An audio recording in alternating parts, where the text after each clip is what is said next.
Oke, selamat pagi Pastor John, apa kabar? Selamat pagi, kabar baik ini. Ya, luar biasa. Pastor John sudah kelihatan lebih baik, sudah kelihatan lebih gemuk dari yang kemarin-kemarin ya, puji Tuhan. Bagaimana Pastor ini selama kurang lebih 1 tahun ya kita 1 tahun ya. tidak ketemu, ini baru ketemu lagi. Pengalaman selama sakit ini, mungkin Pastor John mau bercerita sedikit, memberikan ya semacam kesaksian bagaimana tetap setia, tetap bertekun, dan tetap selalu berpengharapan bahwa Tuhan sedang melakukan pekerjaan yang terbaik untuk Pastor John sendiri. Iya. Yang pertama, kita semua tahu bahwa kita tidak menguasai hidup kita. Segala sesuatu terjadi dalam ada kehendak Tuhan. Saya sakit juga, saya tidak berencana sakit. Saya juga tidak tahu bahwa akan sakit. Tapi terjadi begitu, saya dan kita harus terima dan menjalankan sebagai kehendak Tuhan dalam kehidupan kita. Saya pergi ziarah ke Turki, persis pulang ke sini pada malam hari. Setelah tiba di sini langsung ke serangan di kamar, jadi saya tidak tahu apa-apa, betul-betul tidak tahu apa-apa. Orang bilang kalau serangan begitu biasanya melihat apa atau sudah kejadian apa. Saya hanya gelap saja, tidak ada kejadian apapun, semua gelap, dan saya betul-betul merasa bahwa sudah tidak ada harapan lagi. Saya tidur di kamar dan sebenarnya saya rencana sudah janji orang untuk pagi hari misa, dan waktu mereka datang, mereka mencari saya dan mereka tahu bahwa saya tidak bisa keluar. Mereka ketuk pintu dan lihat bahwa saya sudah terbaring tidak berdaya, sudah pingsan, tidak ada tahu apa-apa lagi. Lalu dari situ dikasih tahu kemana-mana dan saya dibawa ke rumah sakit. Betul-betul keadaan yang tidak ada harapan sama sekali. Saya tidur di rumah sakit, baru beberapa hari bangun dan mulai menderita sampai sekarang ini. 2 tahun lebih sudah dalam keadaan yang tidak berdaya ini. Tapi saya tahu di balik itu semua ada rencana Tuhan yang indah dalam kehidupan saya. Orang-orang di sekitar saya begitu perhatian, begitu menyayangi saya, begitu memberikan segala sesuatu harapan, sehingga keadaan saya makin hari makin baik. Seperti yang Anda boleh lihat pada hari ini, sudah lebih baik daripada 2 tahun lalu. Saya tidak berdaya, tidak bangun, tidur di ranjang saya tiap hari tanpa harapan apa-apa. Sekarang sudah ada harapan, bisa melihat bahwa saya dengan rencana Tuhan, dengan berkat Tuhan, saya kembali pelan-pelan jadi segar. Dan ini karena biasa gemuk, biasa dipanggil pastor gemuk, pastor gendut, jadi memang harus tetap gendut begini.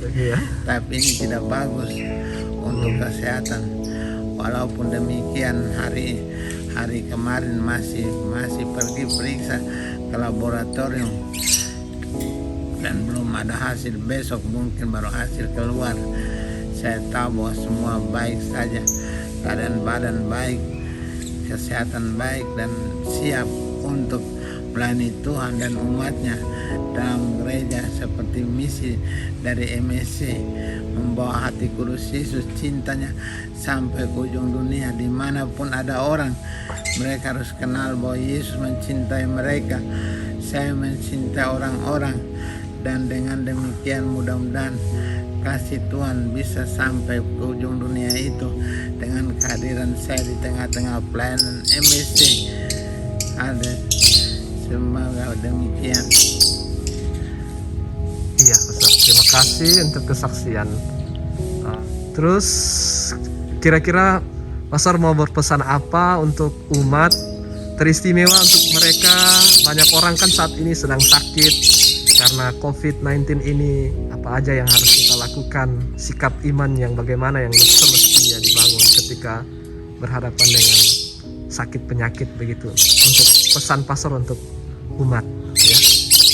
Kebetulan hari-hari ini saya banyak merenungkan rencana Tuhan, dan rupanya kita pertama-tama harus berserah pada kehendak dan rencana Tuhan. Apa yang terjadi dalam hidup kita tidak satu pun di luar rencana Tuhan. Semua Tuhan sudah tahu, Tuhan sudah siapkan. Kalau kita berserah di tangan Tuhan, maka segala sesuatu berjalan dengan apa yang Dia rencanakan, dan selalu ada jalan keluar dalam kehidupan kita. Tidak mustahil bahwa Dia ada menyiapkan hal-hal baik untuk kita semua. Tuhan mempunyai banyak berkat dalam kehidupan kita. Di hidup ini tidak ada yang dapat kita lakukan selain kehendak Tuhan. Kita bukan penguasa hidup kita, Tuhan itu penguasa hidup kita. Karena itu kita harus menyerahkan seluruhnya kepada Tuhan. Dan kalau Tuhan yang bekerja, tidak ada yang mustahil bagi Tuhan. Itulah yang saya percaya selama ini. Dalam tiap-tiap hari saya bangun pagi, tidak ada bagian yang merasa bahwa saya sendirian. Tuhan ada bersama saya selalu. Tuhan di samping saya, Tuhan melihat saya, Tuhan memperhatikan saya. Karena itu tiap hari bangun saya harus berkata, saya bersama Tuhan. Kami melakukan ini, kami melakukan itu. Bukan saya sendiri melakukan, tapi bersama Tuhan. Tuhan ada melakukan bersama saya. Kalau kita berpikir begitu, maka tidak ada apa yang kita lakukan dengan kehendak kita, dengan rencana kita, tapi dengan Tuhan. Rencana Tuhan yang penting, yang paling penting dan terutama dalam kehidupan kita semua. Karena itu kita boleh berserah pada kehendak Tuhan yang besar dan kuasa itu.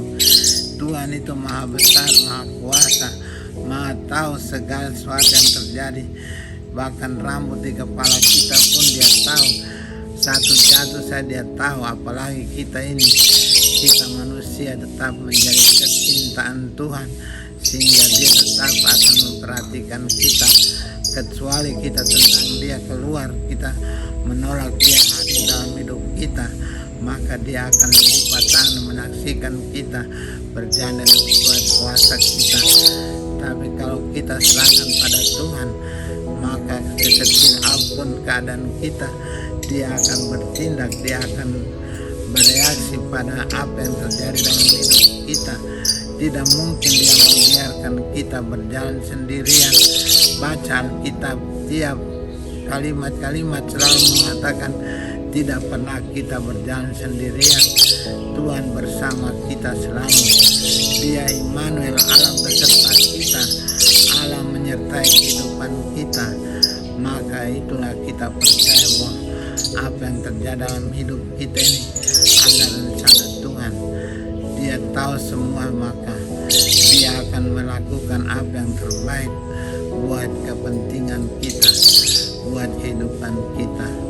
Saya percaya demikian. Dalam pandemi ini pun, ini bukan rencana Tuhan, karya iblis untuk menghancurkan manusia.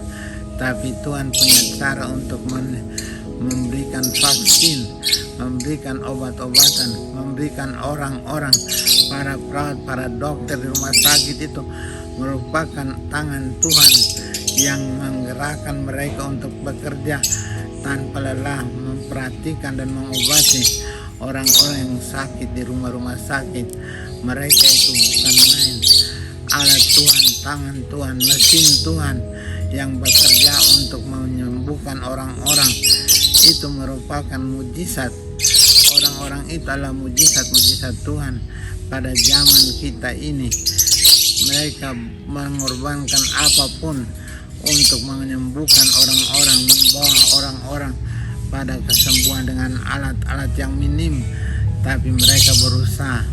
Itu merupakan kuasa Tuhan bagi manusia pada zaman pandemi ini. Kita menyaksikan banyak hal baik terjadi dalam hari-hari yang kesepian. ada orang-orang yang berkorban untuk memberikan perhatian pada penyakit dan pada penderitaan sesama. Kita pantas bersyukur bahwa Tuhan selalu ada hadir dalam penderitaan manusia. Maka tiap hari kita bersyukur, kita berdoa, dan kita mohon mereka yang berkorban diberkati, berikan kekuatan untuk tiap hari masih bisa menjadi perpanjangan Tuhan dalam penderitaan sesama manusia itu. Dan kita yang barangkali beruntung belum mengenal, semoga Tuhan menghindarkan kita dari pencobaan, lalu kita berusaha dengan maksimal dengan apa yang bisa kita perbuat untuk membantu mereka yang menderita dengan doa dan korban kita. Semua mereka diringankan dan kita semua boleh kembali pada keadaan yang baik seperti sedia kala. Saya harap begitu. Ya, umat beriman yang terkasih dan juga para konfrater dimanapun kita berada, demikianlah cuplikan singkat wawan hati atau sharing bersama dengan Pastor John yang saat ini sudah kelihatan lebih tambah gemuk. Jadi kita berharap semoga Pastor John cepat sembuh lagi dan semoga beliau bisa melayani lagi umat yang dipercayakan kepadanya. Oke, selamat siang. Tuhan memberkati kita selalu. Amin. Amin.